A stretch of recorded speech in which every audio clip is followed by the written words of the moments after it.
All right, what's going on? It is Sunday. I've been out and about. I went and played some disc golf with friends. Some friends of mine, man, and I need to play that more often. I enjoy playing it. I'm not big into sports, but disc golf is it's pretty cool. It's fun to play. I'm not great at it, but hell, I'm a lot better than I am at real golf. Less humiliating. But anyway, it's always better to play with a group of people, but I wanted to get on here and kind of go over the anatomy of a good cue. And in this case, it would be tension music here. Seems to be what I'm doing a lot of here lately. My tea here. Alrighty. So let's see here. I guess first and foremost, I like to go and I use Reason. I've mentioned that before, and some of you guys already know that. And if you don't, well, now you do. You see that right there. It says Reason. You know I'm using Reason. But anyway, this is a particular cue that I did before the new year for a publisher. I had to get some cues done here for the year and to end my year out. And a good year I had, and we're going to have one better in 2020 here.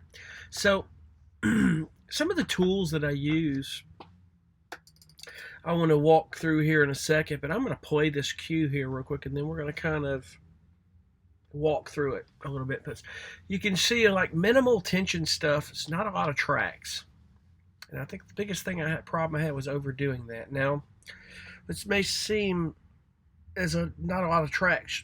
Sometimes you're going to have more than this, and it may be like when it comes down to like sound effects, transitions, or other touches of things.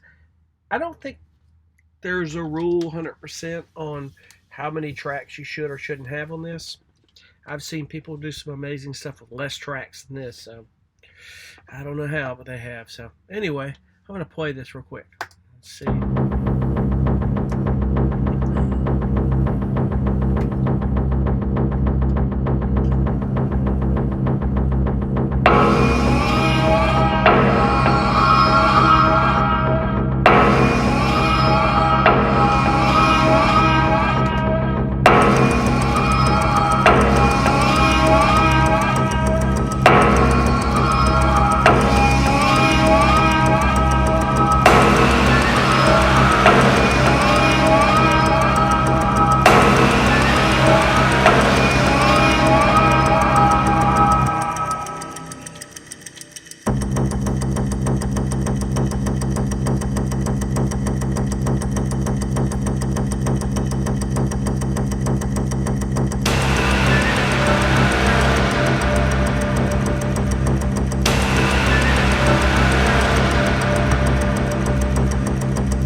All right, so roughly over a minute and 45 seconds.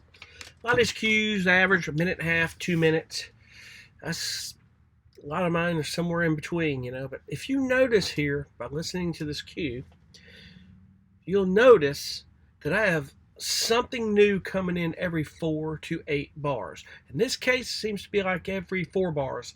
It just depends on the cue and how you set it up. I like to write in 8 bars.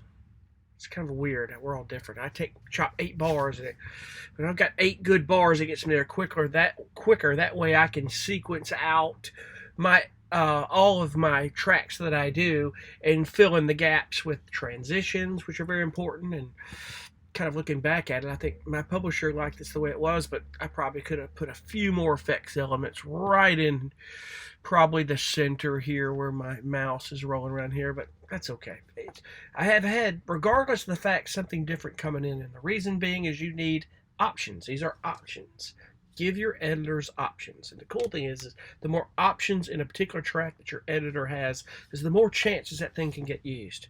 They could chop this thing up and use it several different ways, depending on how many alt mixes that you give them and everything else.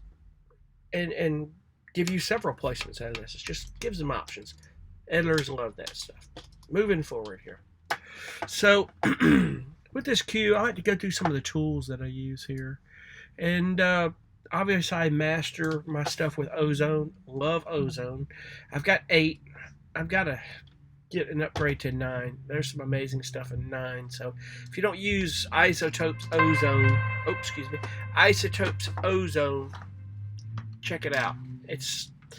That is the ticket when it comes to mastering. Those guys at Isotope are amazing. So all their stuff is amazing. So I use Omnisphere. Omnisphere is like the Swiss Army knife of everything that I do. I love Omnisphere, and I tell you, I don't think that I've done near enough with Omnisphere. And there's some amazing things that you can do with Omnisphere. A lot of stuff that you can do, and you can bring your own samples in, and this thing's just amazing. Spectrasonics, man, those guys are absolutely amazing. Look those guys up if you don't use it. Their bass plugin Trillion, probably to me, I think, and I always say it's not one's better than the other, and I will say that is true. Whatever works best for you, but in my case, it's the best bass plugin I've ever used, probably one of the best out there. It's just because of how they set it up and what they've done. But with that, again, you could take that and do a lot of cool things with it too. So, and again, it's not that one is better than the other. Whatever bass plugin works best for you, use it. You know, you might find one out there that's less expensive that works just as well. So, Reason's got a rack extension, a plug-in. It's through Rob Papin, I believe, is a bass plug-in that's really good, and that's for more of hip-hop EDM. But when you're coming for tools that you need for stuff like this and various other genres, Trillion has nailed it. So, also, there's a company called Output, who's absolutely amazing. They've got some great tools. I use Signal for pulse generation. I learned that from someone else here who uses it in the world of music licensing and film and TV music. That you can create your own pulse generation stuff, and I've just recently started to really dig into this and try to make my own. There's so many options in this. It doesn't look like it, but when you dig deep into this engine, it's amazing what you can do. Totally cool. The company's called Output, and it's Signal. They've got some other tools that are absolutely amazing you need to check out as well. Yeah, a little pricey, but I'll tell you, when you start getting serious doing film and TV music, you need the right tools. It does cost, and you have to invest in this stuff. Gotta invest in it, because I'm telling you, God knows I have, and I've seen the benefits from it. It's absolutely amazing. So, there's Omnisphere again. Omnisphere, good old Omnisphere.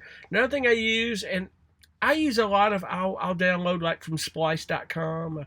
A lot of the, one good thing about Splice is some percussion stuff, but a lot of their effects transitions and stuff, I'll download a lot of their sweeps and their, I think there's a sound set called Kashmir. He's got a lot of great, volume 1, 2, and 3. This is 2 and some of 1. There's a lot of these effects elements like this. Let's see here. We've got sweeps, sweep ups, stuff like this. I can go long, medium, short. Say if we go short,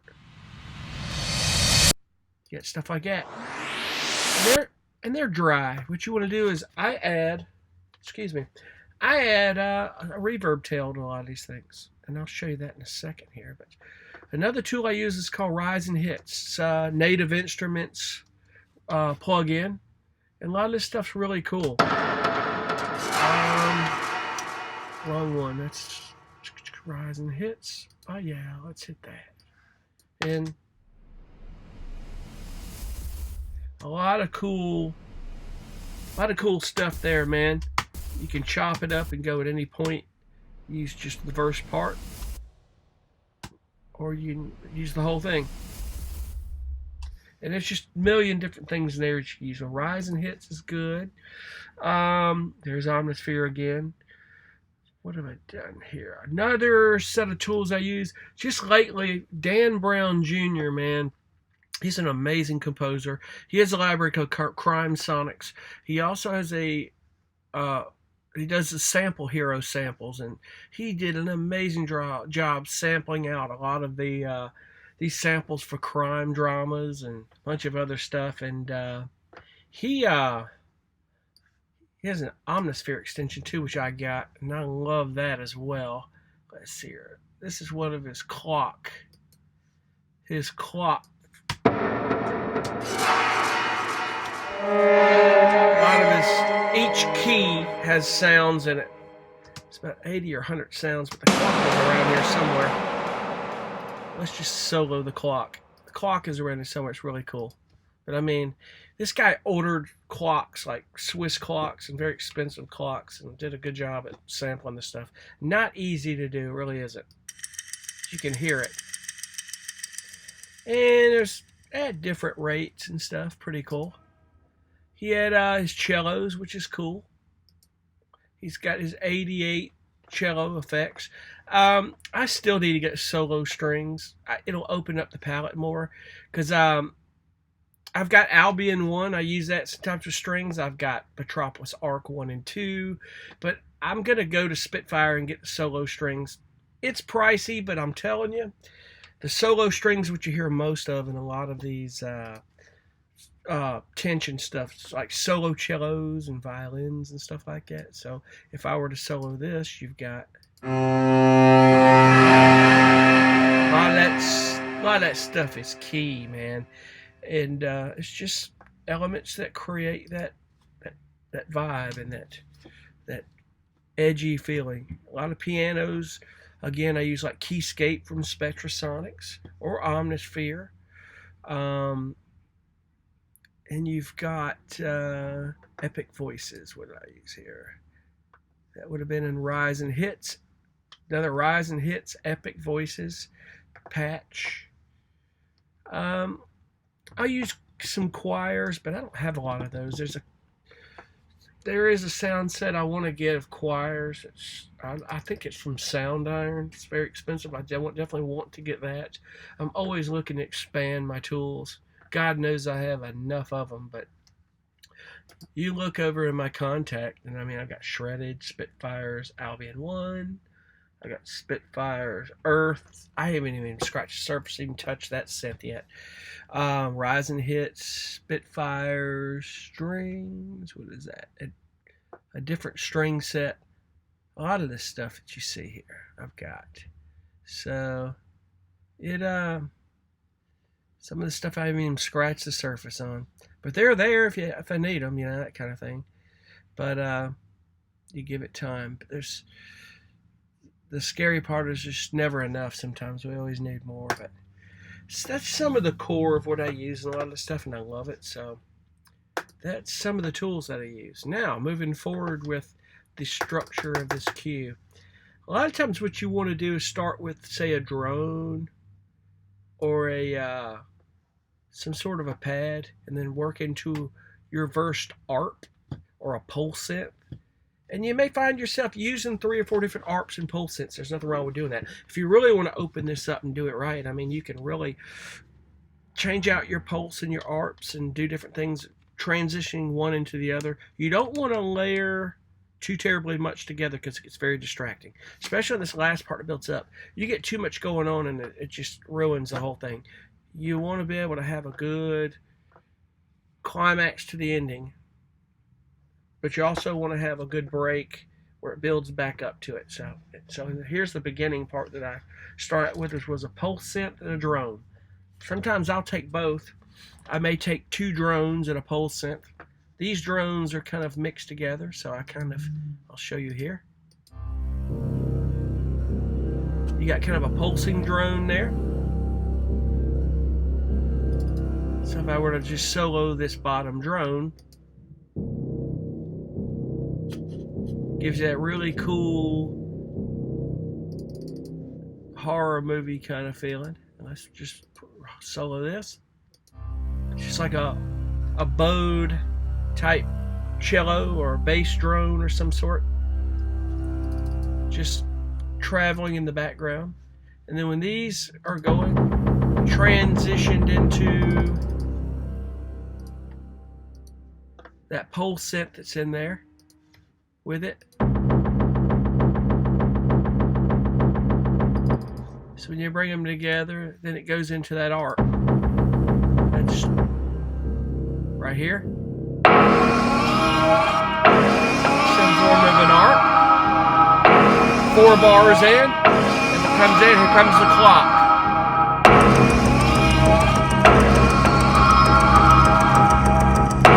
I brought that clock in there, 4 bars.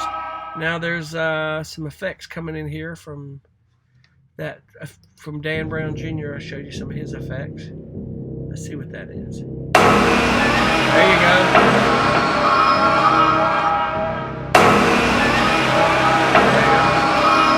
And then we got a pause for the clock. Should be a clock. There we go. And that's coming in with that pole set, breaking it down, and then bringing back some elements in to build back up. Now, a lot of times, you're using the same things to bring it up in and out, but it's creating options, different layers. You don't have as much here as there. They may not want what's in this set that's broken down here, so you're kind of giving them options yet again. So we come to a good pause. Breaks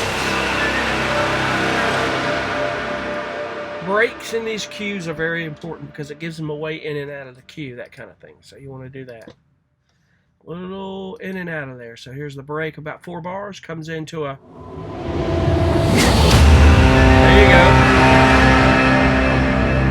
That rising hitch right there. That cello. The new element that's come in here is this cello. The cello that I played there, that's a new element. That rise and hits effect was really good when it came in right there. Play it for you again. Here it comes.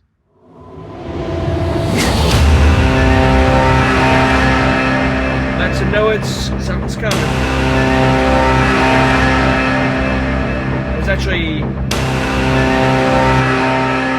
That was actually an 8-bar pause right there. The 4 is right here coming up. I got another break right there coming up.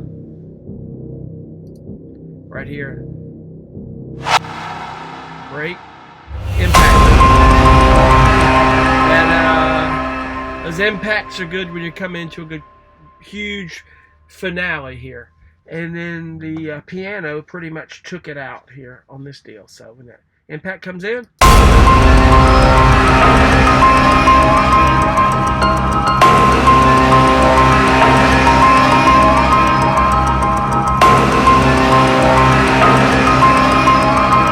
The ending transition right here.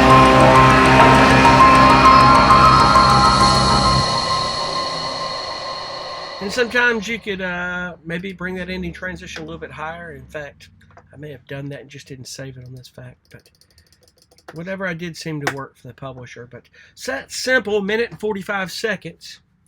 And there's a couple of different ways of breaking down these cues. I mean, some people start bold and they break down into small, sets, drones, and then build it back up again. But you want to get to a point pretty quickly in this. And this stuff here, this particular publisher requires that you start out subtle with drones, maybe a pulse, and then build up to that.